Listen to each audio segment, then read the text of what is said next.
Hello, আসসালামু আলাইকুম। আমার সকল প্রবাসী ও ভাই ও বোনেরা, আপনাদের কাছে আমি আজকে একটা অনুরোধ নিয়েছি। কোনো সময় আপনাদের কাছে আমি অনুরোধ নিয়ে নেই। আজকে দ্রুত আপনারা ভিডিওটা কতটুকু মানুষের কাছে শেয়ার করবেন জানি না। আমাদের বাংলাদেশ নতুন সরকার ডাক্তার ইউনূসের কাছে আমাদের আকুল অনুরোধ হলো, আমরা দুবাইতে আছি। দুবাই অনেকে আমরা ভিজিটে আছি। আমার অনেক প্রবাসী ভাই, অনেক প্রবাসী বোন আমরা ভিজিটে আছি। দালালের খপ্পরে আমরা টাকা পয়সা দিচ্ছি ঠিকই, কিন্তু আমরা ভিসা লাগাইতে পারছি না।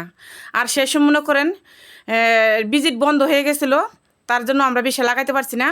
এখন দুবাই সরকার ভিজিট লাগানোর সুযোগ দিছে, সব কিছু মাফ করছে।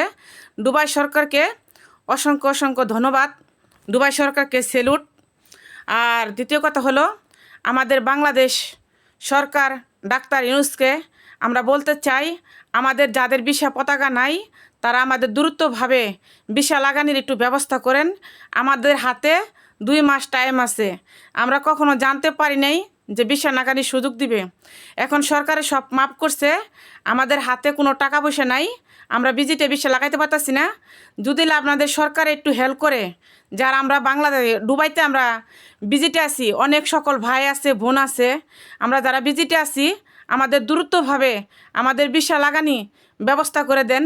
আর ও ভাই ও বোনেরা, আপনারা দ্রুতভাবে আমার এই ভিডিওটা আজকে সবাই একটু সকলে মিলে শেয়ার করবেন, যেন আমাদের বাংলাদেশ সরকারের কাছে যায় ভিডিওটা পৌঁছে। আমার আকুল অনুরোধ হইলো, আমরা হয়তো 2 মাস পরে এখান থেকে বাংলাদেশ যাইতে পারি।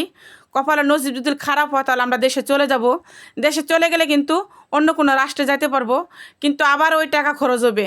তার জন্য বলছি, আমাদের বাংলাদেশ সরকারকে বারবার অনুরোধ করে বলতাছি, আমাদের একটু ভিসা লাগানোর সুযোগ করে দেন। যেগুলো ভাই বোন আমরা ভিসা নাই, আমাদের হাতে পাসপোর্ট কাগজপাতি সব আছে, কিন্তু আমাদের হাতে ভিসা নাই, আমাদের ভিসা লাগানোর একটু সুযোগ করে দেন প্লিজ। ভাই ও বোনেরা, ভিডিওটা বেশি করে আপনারা সবাই শেয়ার করবেন। সবাই ভালো থাকবেন। আসসালামু আলাইকুম।